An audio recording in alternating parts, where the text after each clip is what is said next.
Hello everyone, this is Dr. Mohid and welcome to this session.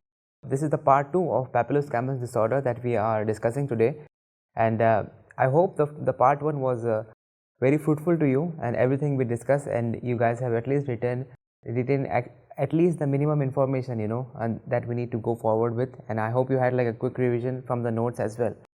Okay, so for this lecture, the way I have planned it is first we'll do a revision, right? But this time it's going to be little different. Okay, so as we go, you will know how it is. It's not like an MCQ format revision. Okay, all right. So let us first do that, and today we will be starting with lichen planus and other diseases that we had listed in the starting of this chapter. All right. So let us begin our quiz. All right. So how are we going to do it? Is I'll be just asking you questions. Okay, so I request you to take a piece of paper with you, all right, and a pen, a black pen, all right, fine.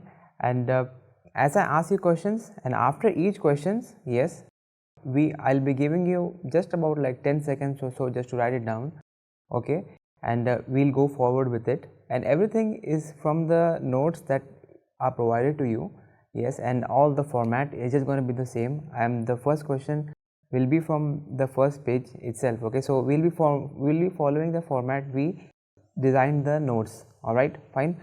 Okay, so first question to you: which of the psoriasis would have a history of streptococcal infection? So okay, I hope you had answered that question right. Okay, so I'm going to write the answer as well. So it's going to be gutted psoriasis, right? Okay. And how are the lesions going to be? We will have raindrop lesions, right? Okay, gutted psoriasis.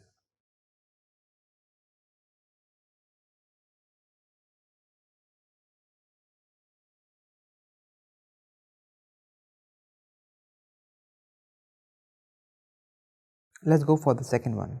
Okay, neutrophilic infiltration in the stratum corneum is called as what?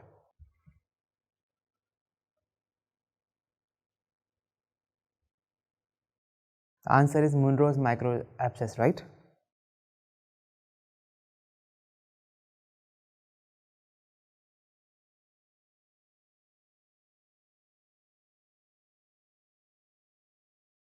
Okay, all right. The third question, I guess this one would be little easy.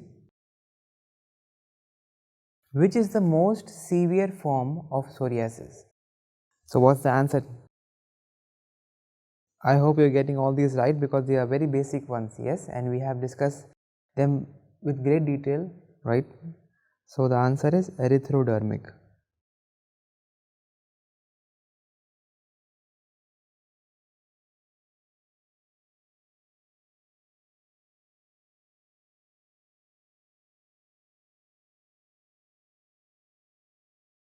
Okay, so the next one, in psoriatic vulgaris, where do you find the lesions?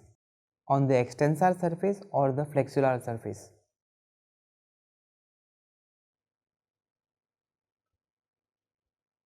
Right, it's on the extensor surface.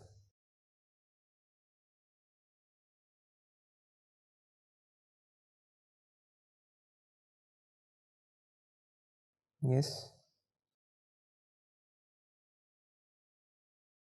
Okay. Question number 5.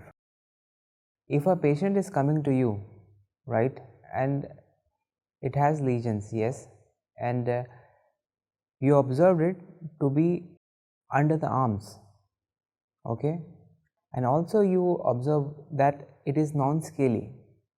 So which psoriasis is this? It's pretty obvious, right? It is inverse psoriasis.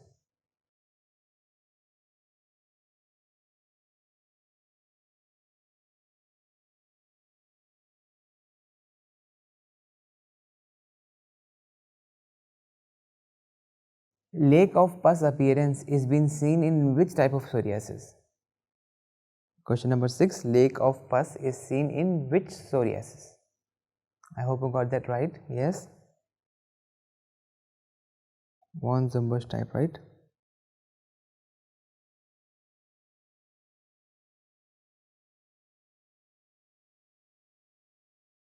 Okay. Question number 7.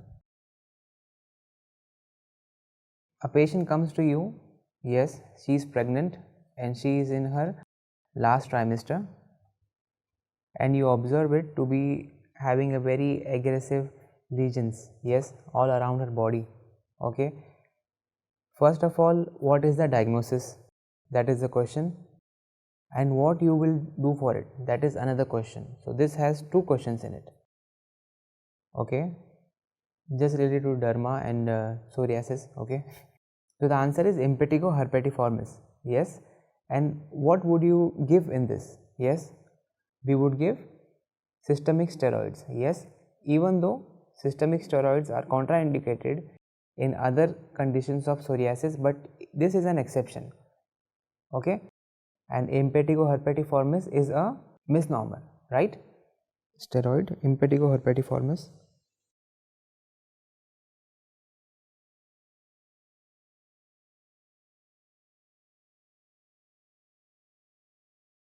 And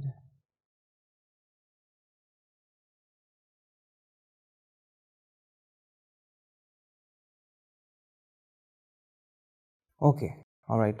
So just another one. So when do we call it as erythrodermic? How much percentage area should be involved? More than 90%, right? More than 90% of any disease involved erythrodermic. Erythrodermic. Okay, fine. The next one is what criteria do we use in psoriatic arthritis? 𝗏𝗃 criteria, right? 𝗏𝗃. Okay. When we do the image discussion, like the whole image from dermatology, yes, I'll be adding more images, and I'll make sure that I'll not use the image which I provided you in the notes. I don't want you to make that image memory. I want your eyes to be trained where to look, what to look. Okay, I'm skipping a lot of images. Okay, next question.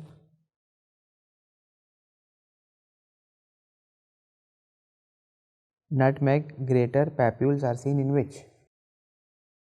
PRP, right? Pityriasis Rubra Pilaris. Okay, I hope you remember the histopathology as well. Why do we have it? Okay, the next question related to this as well. So which classification is used here? Griffith classification, right?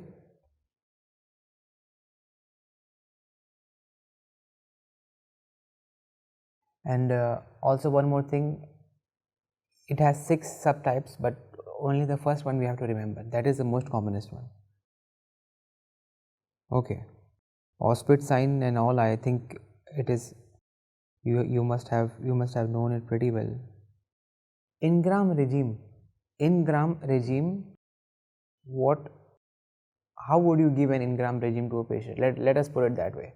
Yes, how would you give an Ingram regime to a patient?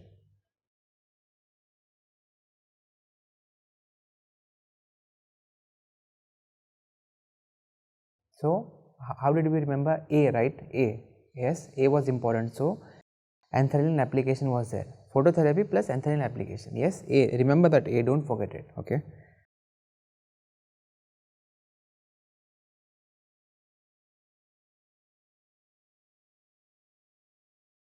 UV light exposure plus anthraline.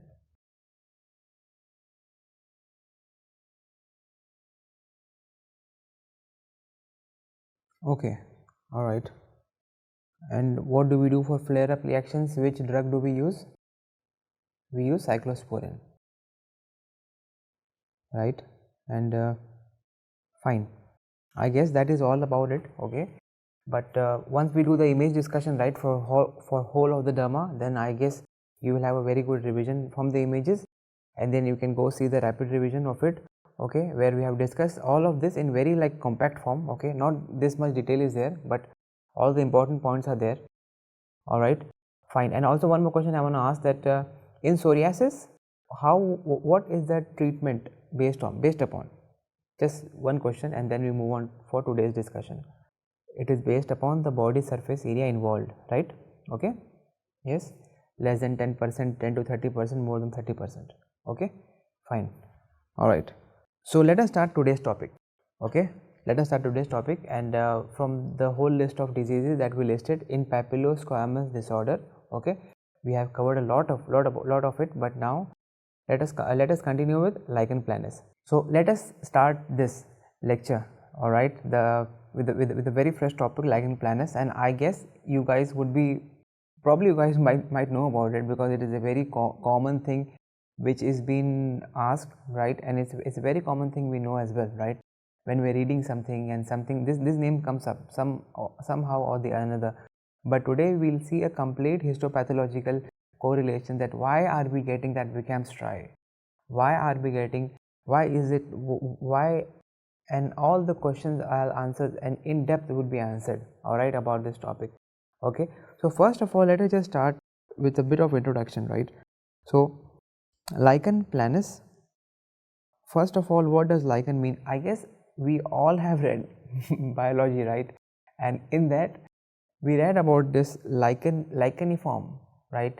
We have this lichen, and if I'm not wrong and my memory is still working, these are the indicators that how good is our environment, right.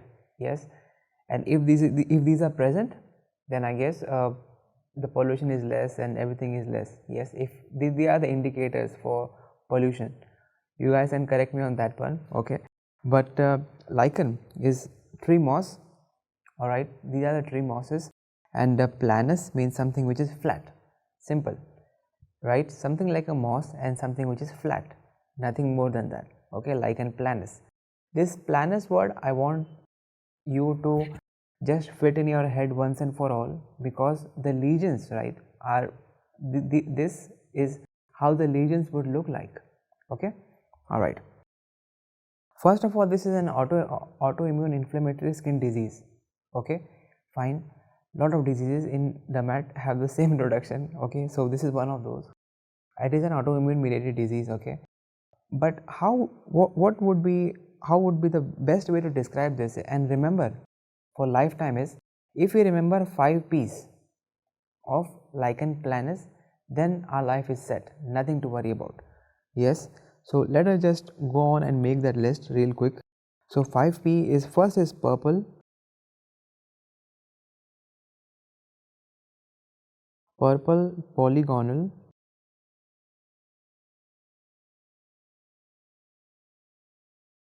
pruritic, plain, that is flat top, yes, and papules are there. Okay, that's the size. And purple, polygonal, pruritic, plain and flat top. Okay, this is a very classical thing, and even in this, if you just say that purple, polygonal, flat top lesions, done, this is Lichen Planus. Okay, so that is one of the image of it, and over here also we'll be reading in depth about like what are these white lines and all. You just pre-expose yourself to all these things we are going to study. Okay, all right, fine. So the next thing over here is that in the findings we have this white crisscross border, right, as we see here, right. So this white thing we see, the crusty things, these are known as what? Yes, these are known as what? These are known as Wickham Striae, right. We already did this in the introduction of dermatology. Okay, so I hope you remember it. Yes, Wickham Striae. All right, let's just put that down.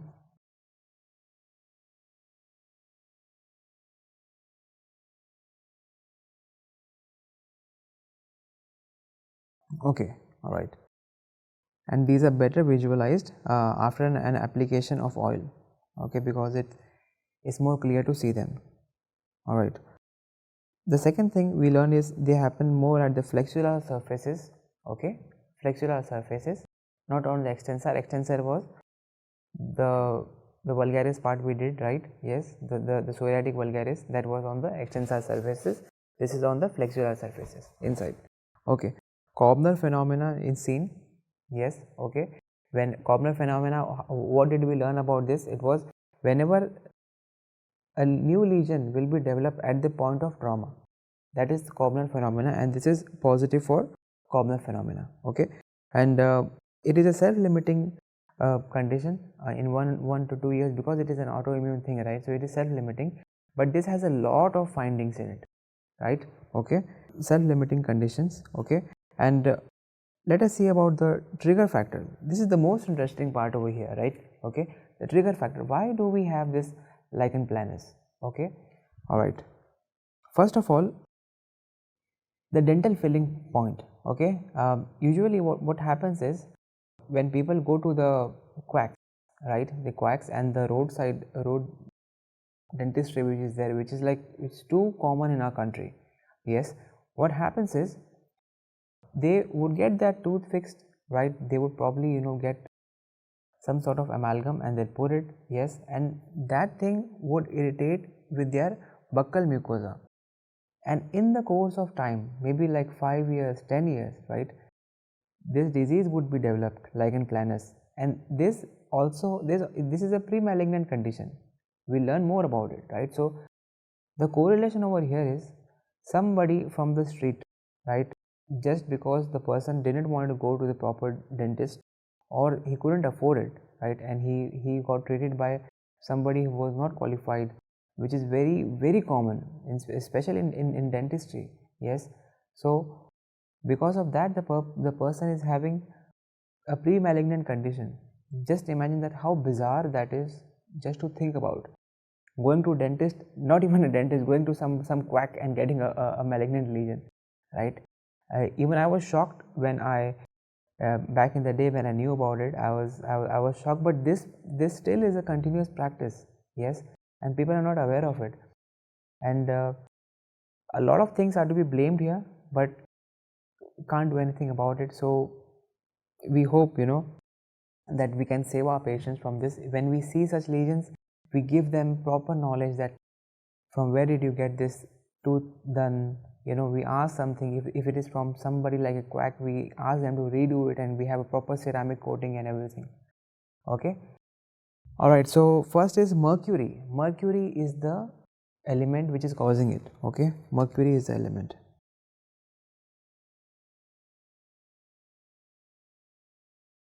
Okay, because of mercury we have this, and it could be because of infections, and it could be because of drugs. Which drugs? Anti-malarial drugs, antidepressants, anticonvulsants, and antimicrobials. Okay, so it is not a very specific thing, just to know the correlation, that mercury, infection, and drugs. So but this point, the amalgam they use in dental filling, this is the most prominent one. Okay, in all the three.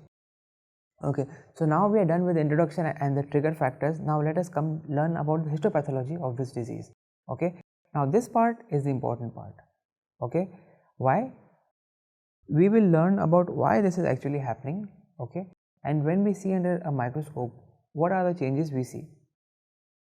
Let us continue with the histopathology. Okay, first of all, what happens is, just see this part, the CD8 cells, they are the one who causing all the mayhem. Okay, the patient's body, right? Yes, because of the autoimmune thing, these are getting triggered, and what they do is, they go and they destroy the basal cell. Yes, the basal epidermis is destroyed here. Okay, and because of that, what happens is, the basal layer, it just settles down. Okay, there's liquefaction of this layer. Okay, all right, and we have a specific body to it. We learn in a while. Okay, so I just want you to know the first step very clearly. If you remember this CD8 thing, you will always, when you see a person with lichen planus, right, and for sure we'll see this patient in our OPD. Yes, it's very prevalent, it's very common.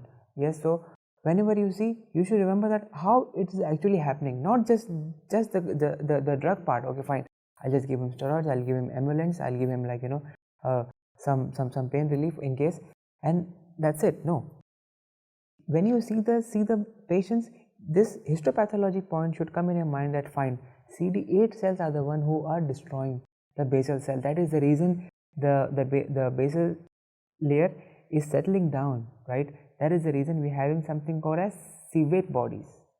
Okay, civet bodies is the answer here. So these necrotic apoptotic bodies which are there, they are called as civet bodies. This word is very classical for lichen planus. Okay, civet bodies are exclusively made, yes, in lichen planus only. Okay, it is an exclusive thing.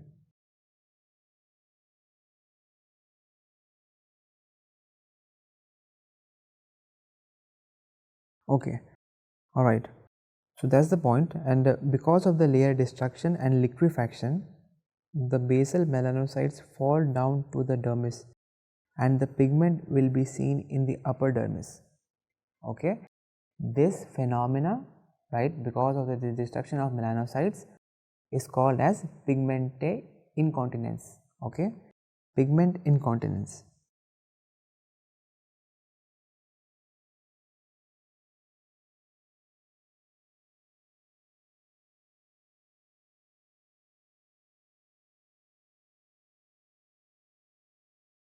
Alright, yes, pigment incontinence, okay, because of the destruction of the melanocyte, basal melanocytes, okay, and melanocytes were seen in which layer? Tell me.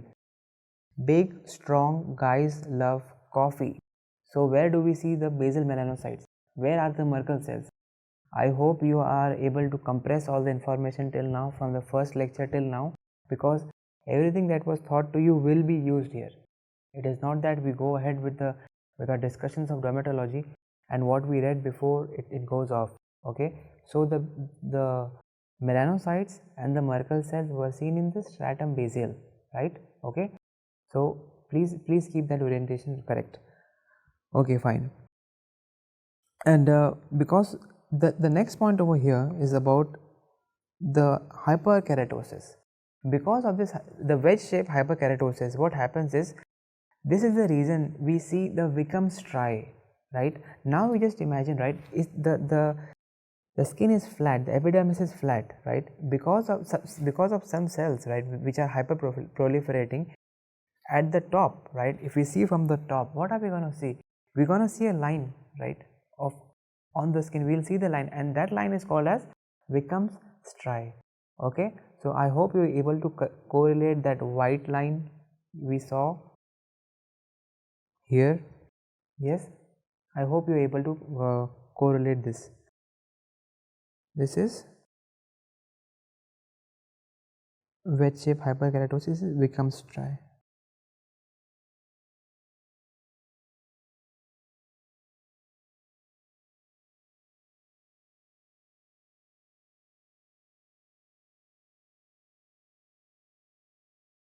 Okay, all right.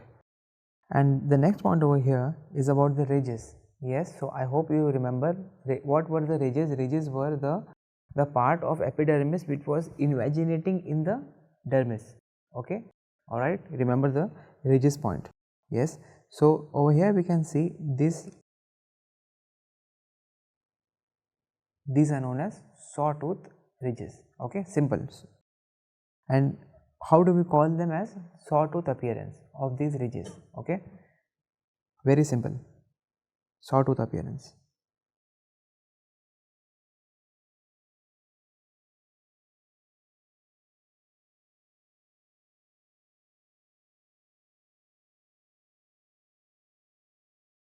Okay, all right. Okay, so that was at the lymphocytes, right, at the band of dermoepithelial junction. Yes, there are proliferation of lymphocytes there. Okay, and the next point is the band of lymphocytes plus the vacuolization that happened in our step 1. Okay, this is called as interface dermatitis.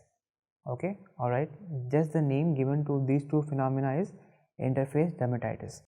Okay, and the next one is clefts at the dermoepidermal junction, right? The clefts which are there, they are called as Max Joseph space.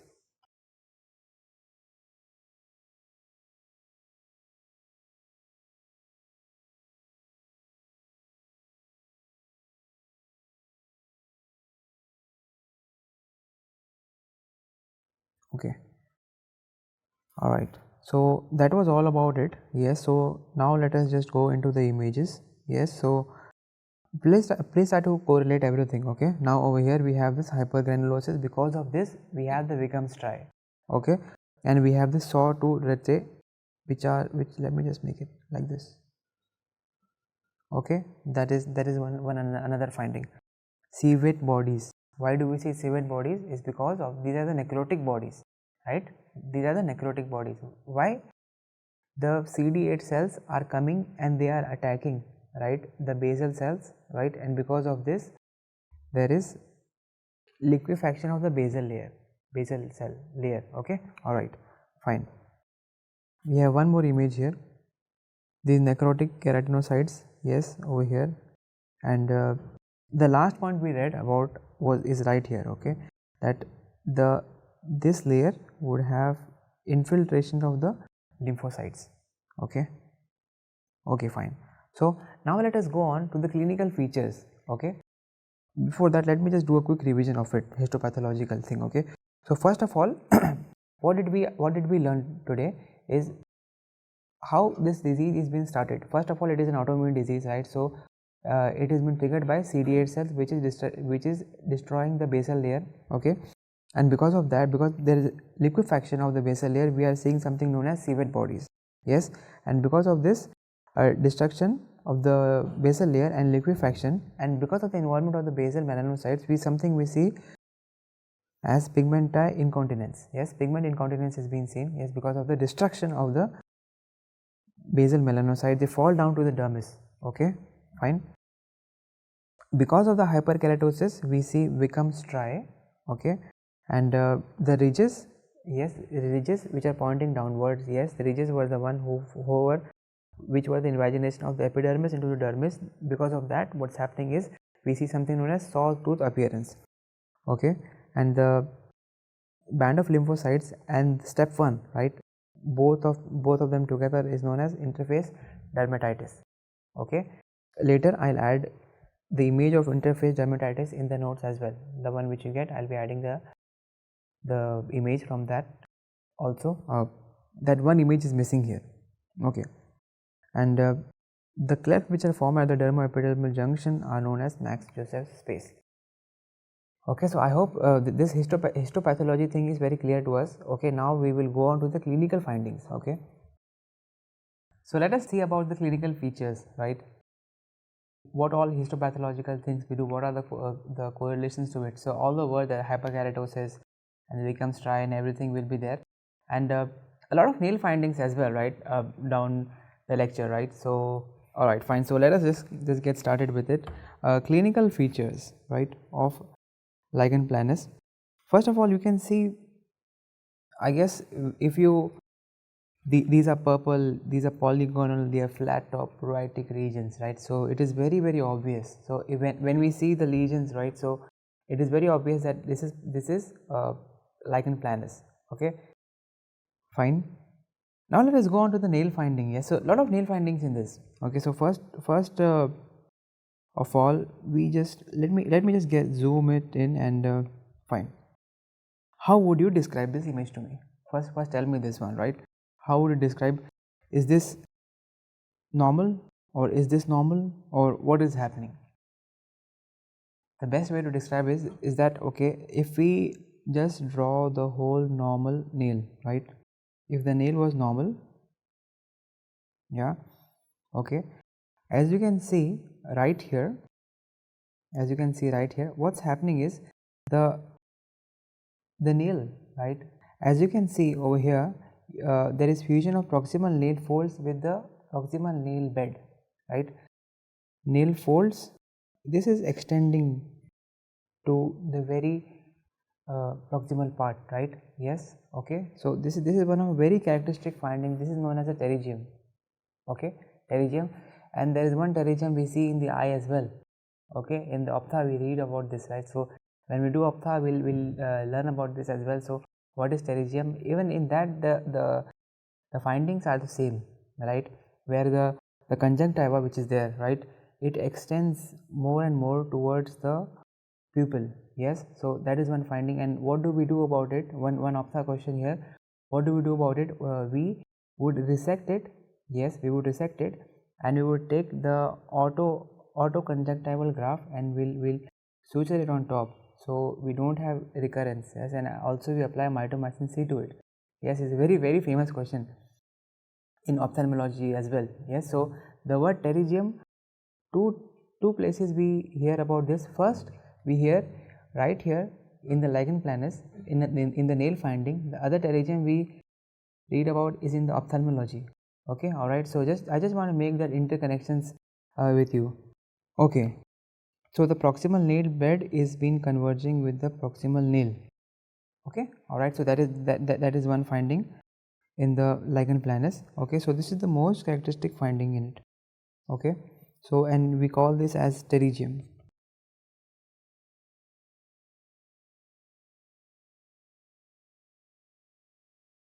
Okay, so this is a very good image, I would say, yes, to describe this. How would we say this? Is fusion of proximal nail folds fuses with the proximal nail bed. Okay, so the nail folds have been fusing with the nail bed. Right here we see it. Okay, and even in this, right, you can see, because of this, you see it is extending, and it has almost touched the end of the nail. Yes, in this we see this is the normal nail of that person. Okay, all right. So thinning of the nail plate, this is the most common finding in it. Okay, it's please make sure most characteristic and most common, these are the two different things we are seeing here. Okay, so this is the most common thing, and this was the most classical feature, most characteristic feature was pterygium. Okay, all right. So over here we have thinning of the nail plate is the most common finding. Okay, and the next image I would like you to see is, how would you describe this? Is it normal? Do you think this is normal, or what is it? Do you think the cells are proliferating more than required? Yes, right. This is called as hyperproliferation. Yes. Where is it happening? Is it happening in subungual area, right? Right here. Yes, it is happening right there, that the base is being proliferating more. That's the reason we have this thick layer, right, of the nail. Okay, so this is subungual hyperkeratosis. This is a nail finding in lichen planus. Okay, so let us go on and mention this point. This is subungual hyperkeratosis.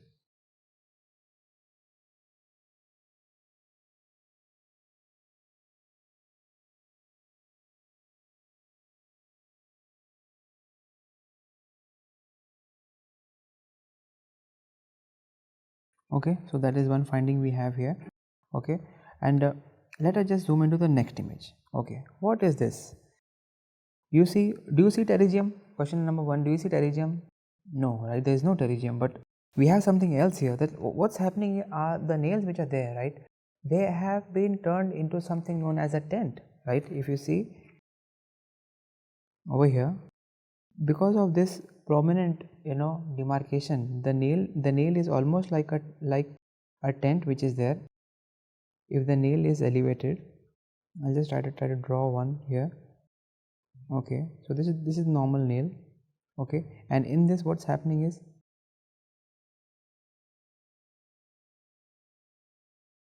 yes, so this appearance we see here, this is what we call it as tenting, right? Tenting of nails. This is a very classical characteristic finding in lichen planus. Okay, so this is the normal one, right, and this is a finding we see in lichen planus. Okay, all right, these two things, this is the tenting of nail which is there, and this is the image for that. Okay, all right, so let us go write it we make notes that. Okay, tenting, or it is also called as a tent pup sign. Okay, so two names for this. Okay, all right, and definitely in the image we can see there are longitudinal ridges, right? Because of this the tenting is happening.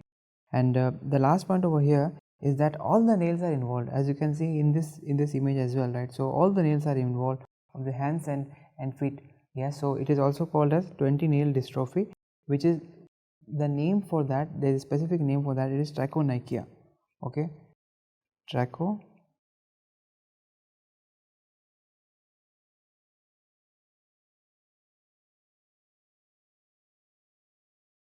Okay, that is one finding in it. Okay, all right.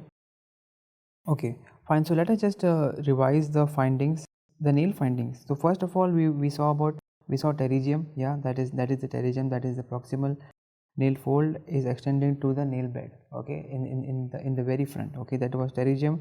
Hyperkeratosis, tenting and puffing was there. Okay, and it involves all of it, so we call it as trichonychia. All right. So that was for just for the nail findings. Yes, so now let us go on to the next one, that is all the oral findings which are there. Okay, and the point one we already did it, that is first of all it's seen in 30 to 70% of the patients. Yes, and over here we have the point one, we saw in the trigger factors, that is the dental amalgamation which is there. Mercury is the causative element because of this. Okay, dental filling amalgam, mercury cause lichen planus in the contacted area, only in the contacted area. Okay, not elsewhere. So because of this we see a reticulate lacy pattern in the reticulate mucosa. Okay, reticulate lacy pattern which is there, okay, in the mucosa, and this image, right, we will see this image. This is a pretty standard, international standard image, like we see in all of the textbooks. Everywhere we see this image is quite abused, right, when we see about the Wickham Striae and everything, the lacy pattern which is there. Okay, all right. The next one is this. Okay, so first of all I would ask you to compare these two images. Okay, do you see any striae? Yes, there are some striae, but if we go in and appreciate it, there is an sort of ulcer formation. Yes, probably because of the dental amalgamation which was used in this patient. Yes, you see, like there is normal mucosa, and over here it is almost pre-malignant mucosa which is low risk. Yes, we'll learn about the malignant predispositions as well as we go ahead. Okay, so this is an ulcerative form of lichen planus. All right. Okay, the next point over here we have is an oral lichen planus, right, which is there, which is a pre-malignant condition. It can get converted to a malignant conversion in how much time? It is roughly about 10 years. 10 years, right? In 10 years there is an expected conversion of the pre-malignant to malignancy, like confirmed malignancy. Okay, all right. So over here now we just go on to the three findings, right, which are there: erythroplakia, leukoplakia, right, and in non-homogeneous and homogeneous. Okay, what are these, and how much risk do they have? We have to know this. Okay, all right. So erythroplakia, it has a very high risk, about 75 to 85% risk is there. Okay, erythroplakia. Red discolorations, right, red discoloration, erythro means red discolorations in the mucosa. Okay, the next one is the leukoplakia, the white one. Okay, the white one which we see. Non-homogeneous means something which is not even. Yes, it has a predisposition of, it is a high risk. In leukoplakia it is high risk. The non-homogeneous one, 10 to 30% risk is there.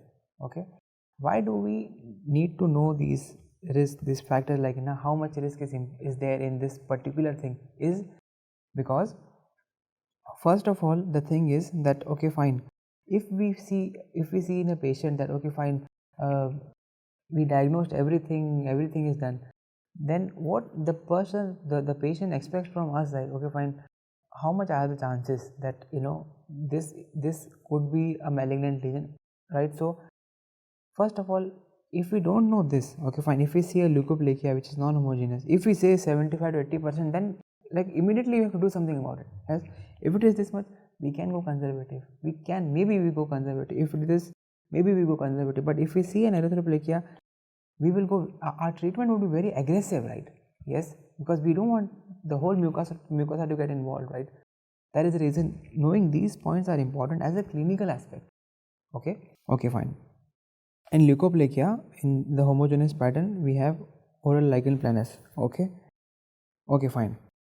All right, so over here the leukoplakia which is there, the homogeneous pattern one. Okay, this is the most common This is the most common pre-malignant condition.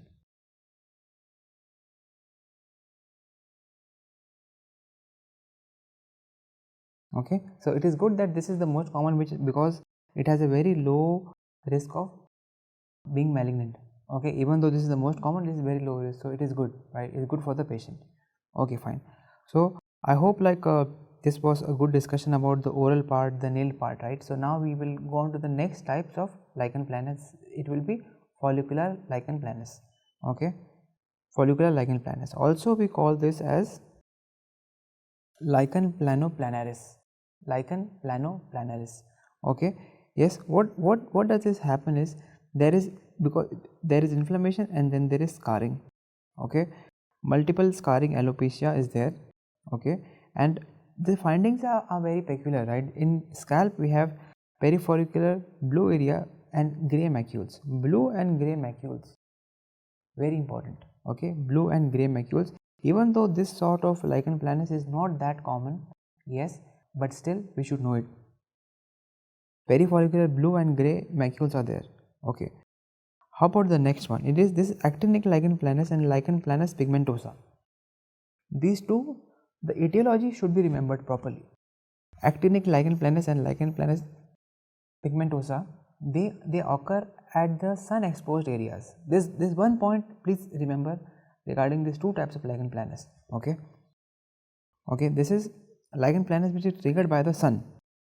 Okay, let us go on. We just see the images first, right? This is the sort of blue grayish thing. You see, like some blue grayish thing is there, some haze is there. Okay, we see like over here there is some pigmentation, right, over here. And to be very honest, just to see the hair finding and diagnose lichen planus is a pretty challenging job. Yes, so but there are other involvements as well, right? The skin lesion, the nail lesions, right? So all of these are there, and it helps us come to a conclusion of it. Okay, but this is definitely a co-finding we find in it. Okay, so you see here, this is the lichen planus pigmentosa. Okay, even here you see. Okay, lichen planus pigmentosa. Okay, tell me the lines which are involved here. Okay, tell me the lines. Yes, some sort of V.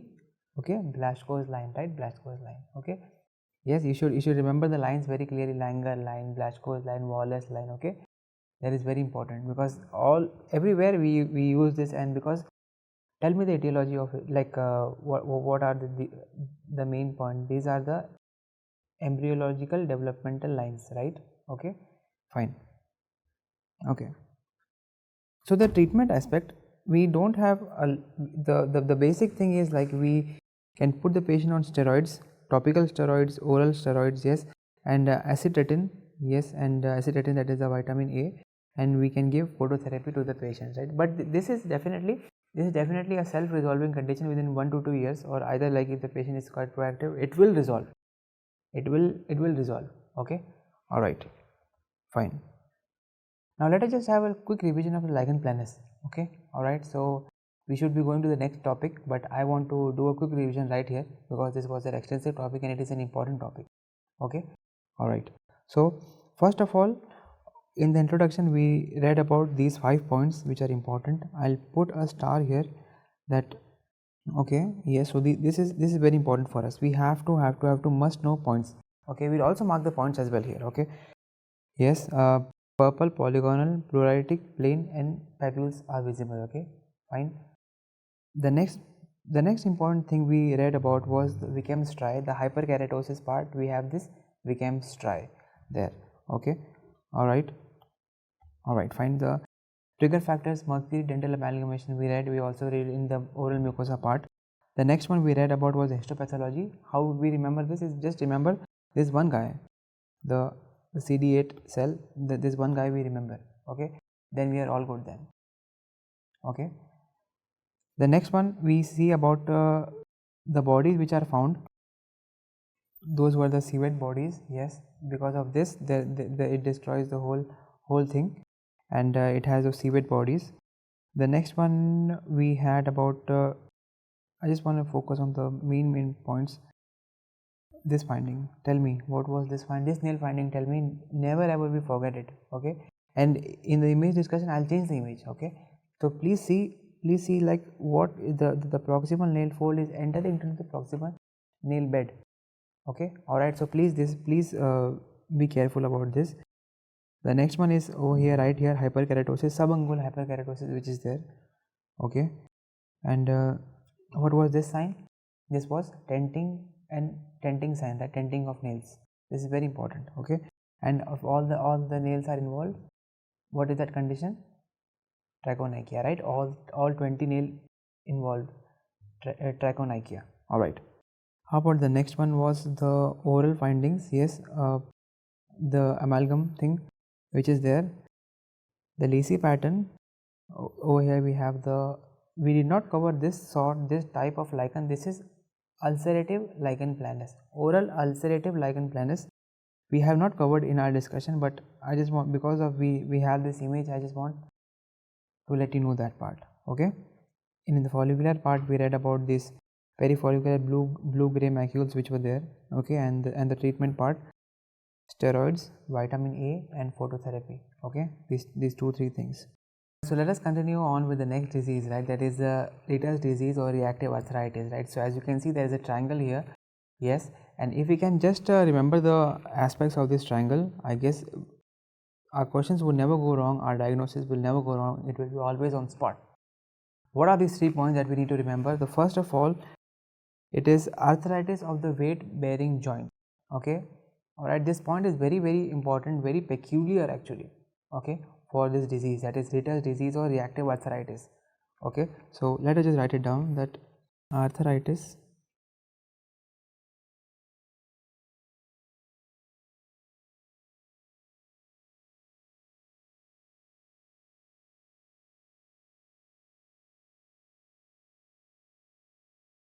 weight bearing joints, and usually it is in asymmetric presentation, okay? Just keep that in mind as well, okay? The next one we have over here is urethritis. Yes, urethritis is the point. Urethritis, okay, and we have conjunctivitis.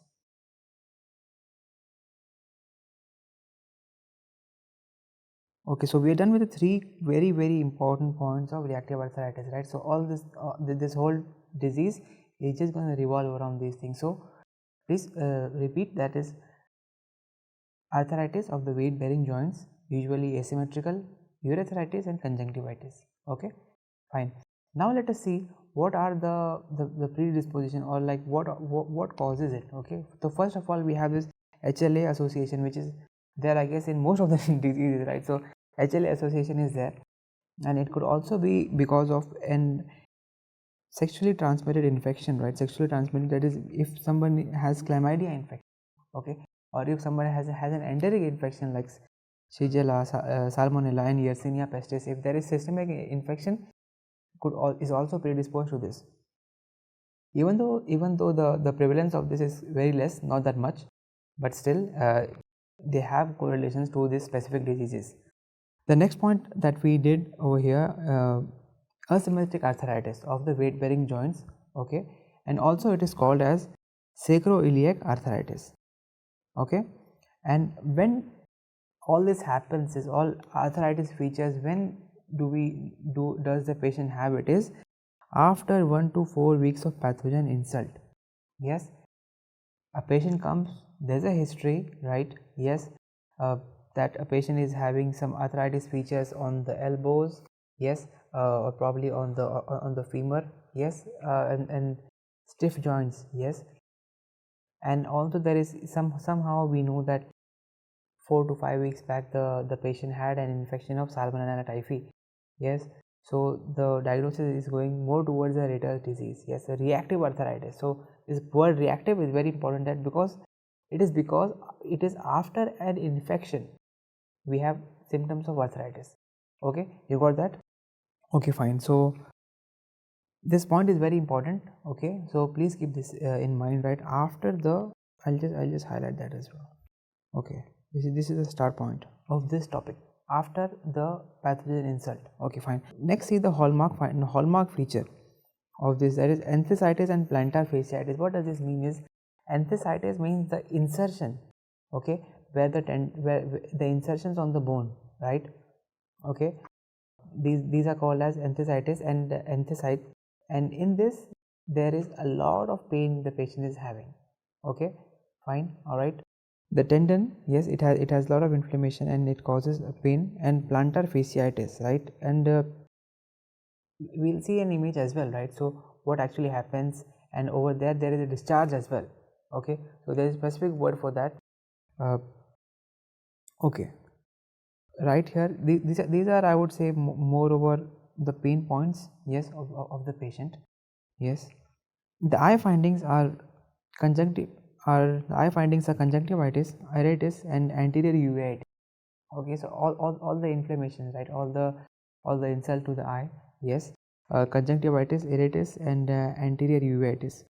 The cutaneous features which are there, yes, so what are they? These are the hyperkeratotic lesions, yes, we see.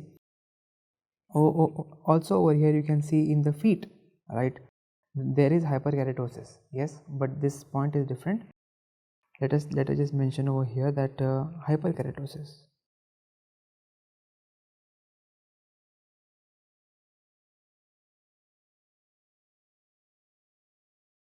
Hyperkeratosis, yes, on skin, palms, and soles. Okay, fine. So the specific word for this is keratoderma blennorrhagia. Okay, keratoderma blennorrhagia, that is the word. We have to remember this one. Okay, blennorrhagia means what? This means pus, yes, and hagia means oozing, some pus which is oozing, right? Yes, in the palms and feet. Okay, because of the hyperkeratosis part. Okay, that is right here. You see that. Now you see this image, very peculiar finding, right? Yes, you see in a patient, very good image. There is crust being formed because of the pus discharge. You see, we have these crusty lesions. Yes, if it is black, if these lesions are black, what is it? There is some toxicity, right? Which toxicity? Mercury or lead? Okay, please go and see this in the toxicology part. Okay, all right, so we should know these findings, very peculiar findings. Yes, we should be very clear with these things. Okay, and the next one, all right, so we just see this one. This is the glans penis, and we have this inflammation around the neck of it. Yes, it's very classical, very characteristic of this disease. Yes, that is the reactive arthritis, right? So what do we call this as? This is the succinate balanitis.